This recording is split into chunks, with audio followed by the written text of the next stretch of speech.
Welcome to the Deep Dive, the shortcut to being well-informed. Today, we're digging into a book that's, well, achieved almost mythical status. A novel people often treat more like a spiritual guide than just fiction. Paulo Coelho's 1988 phenomenon, The Alchemist.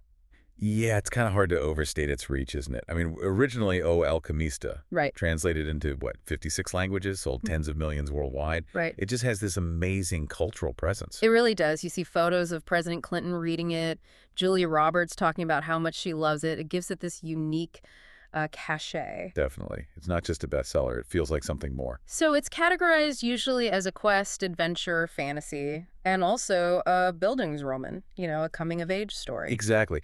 And our mission today, I think, is to go beyond just the plot summary. Right. We want to unpack the core philosophy driving it, what makes its message click with so many people everywhere. And we really have to start by acknowledging the story's bones, its structure. It's ancient. Whoa. Yeah, our sources put it under folktale type 1645.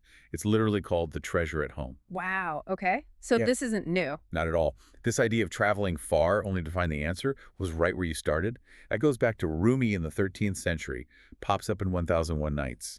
It's timeless wisdom, just repackaged. Okay, so let's unpack this version of the journey. We start with Santiago. He's a shepherd boy in Andalusia. Comfortable life, predictable. Until he has this recurring dream treasure at the Egyptian pyramids. The book really stresses that his comfort was almost a problem, right? Like, why did he need someone else to tell him to go? Well, he needed that push, didn't he, to overcome the inertia, the why bother feeling. Yeah. And two catalysts show up pretty quickly to turn that wish into an actual quest. Okay, who are they? First, there's the gypsy fortune teller. She interprets a dream, but crucially, she puts a price on it. The 1/10 fee if he finds the treasure. Exactly. Suddenly, this vague dream has real, immediate stakes. It's not just a fantasy anymore. And then comes Melchizedek, the king of Salem. He seems pivotal. Absolutely pivotal. He doesn't just say, yeah, go for it. He gives Santiago the whole philosophical toolkit for the journey.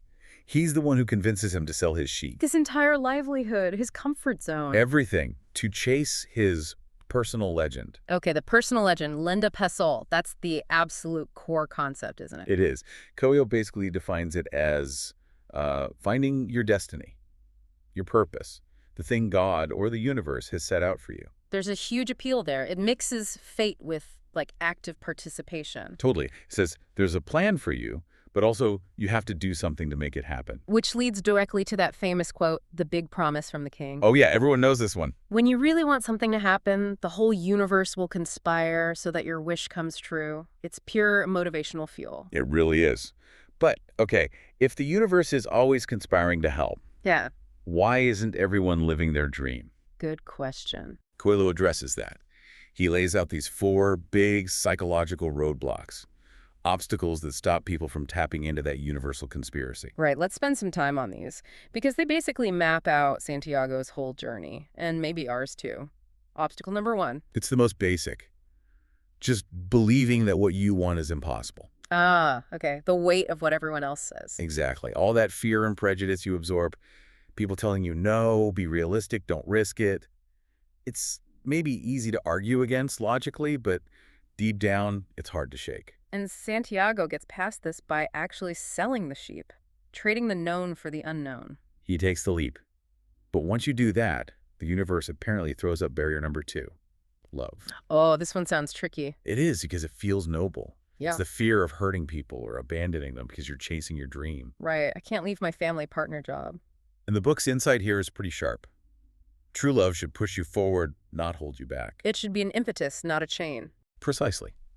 If someone really loves you, the book says, they want you to fulfill your personal legend, even if it means being apart for a while. If love stops you, maybe it wasn't the right kind of love for your journey. Okay, so you overcome impossibility, navigate love. What's obstacle 3? Fear of defeat. This one hits hard after you've committed, after you've sold the sheep and crossed the sea. Because now you've got skin in the game. Failure hurts more. So much more. You can't just shrug and say, oh, well, I didn't really try, or I didn't want it that badly. You know you wanted it. You gave everything.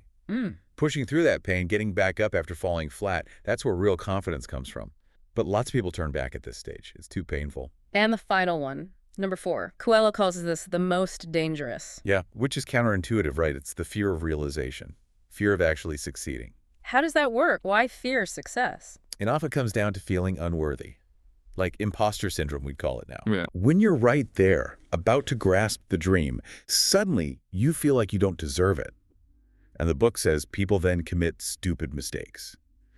They sabotage themselves. Because living with the achievement feels scarier than chasing it. Exactly. Yeah. They prefer the chase, the constant striving, over the responsibility, maybe even the vulnerability of actually having what they wanted. Wow. Yeah. Okay, so Santiago, armed with this philosophy, lands in Africa. Does the universe immediately start conspiring? Not quite. It conspires to rob him blind the moment he arrives in Tangier. Oh, right. Immediate, brutal failure. Total setback. Every penny gone. Oh, He tell instantly me. tests that third obstacle, fear of defeat. He could have just given up and gone home. But he doesn't. He gets a job. He adapts. He starts working for the crystal merchant just to survive, to earn money to get back home, initially. And this crystal merchant character is fascinating. He's like the perfect contrast to Santiago. Absolutely. He's paralyzed by his own dream, in a way. His dream of going to Mecca. Yeah, the fifth obligation for a Muslim. He has the money, he has the time, but he admits he's scared. Scared of what? Scared that if he actually goes to Mecca, he'll have nothing left to dream about.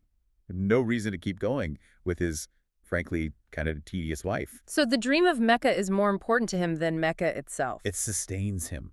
That's a really profound psychological point. Sometimes chasing the goal feels safer, more comfortable than actually getting it. And this ties into that other idea from the King of Salem, the principle of favorability, beginner's luck. Yes, exactly.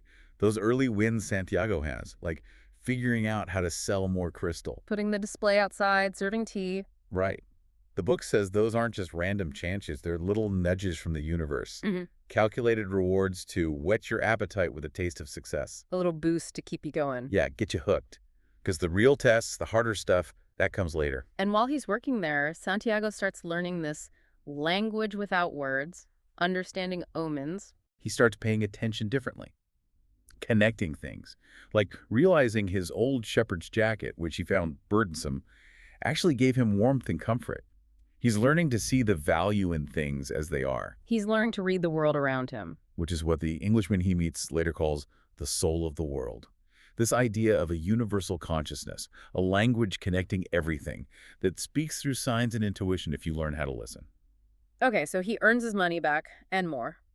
And he chooses the desert, joins a caravan heading to the Al Fayoum oasis. Right. And on that caravan, he meets the Englishman, who's like Santiago's opposite in learning style. How so? The Englishman is all books, all logic. He wants to find the alchemist to learn the masterwork philosopher's stone, elixir of life, purely through study. He's trying to intellectualize his way to enlightenment. While Santiago has these other tools, Melchizedek's gift, Urim and Thummim.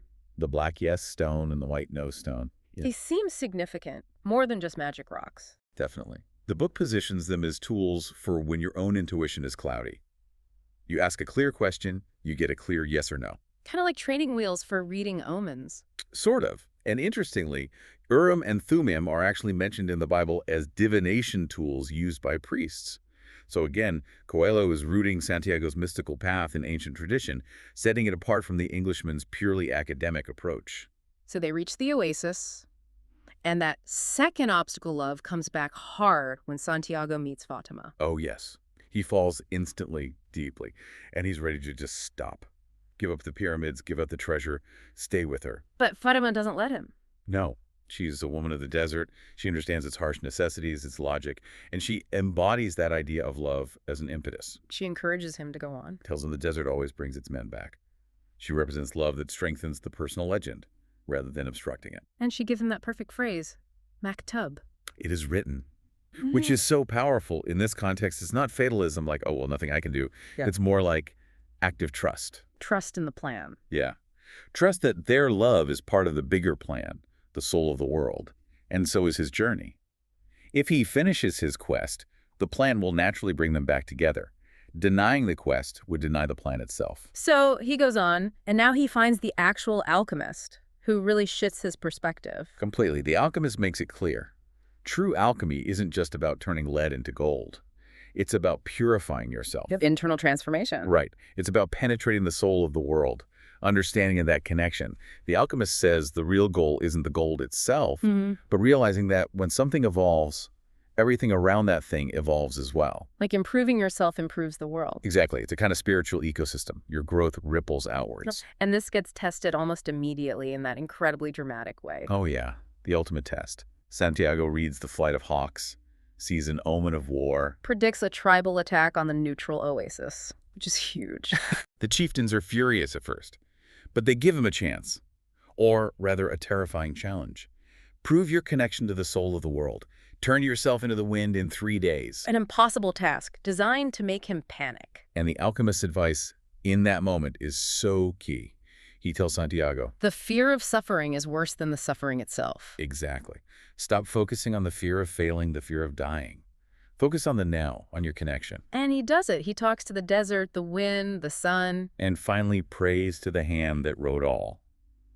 He surrenders his own limitations and taps into that universal power. He becomes the wind. Demonstrating that idea as he strove to become better to connect, the elements themselves responded. The whole system evolved with him. Okay, so after that miracle, they're heading towards the pyramids. But the alchemist stops at a Coptic monastery.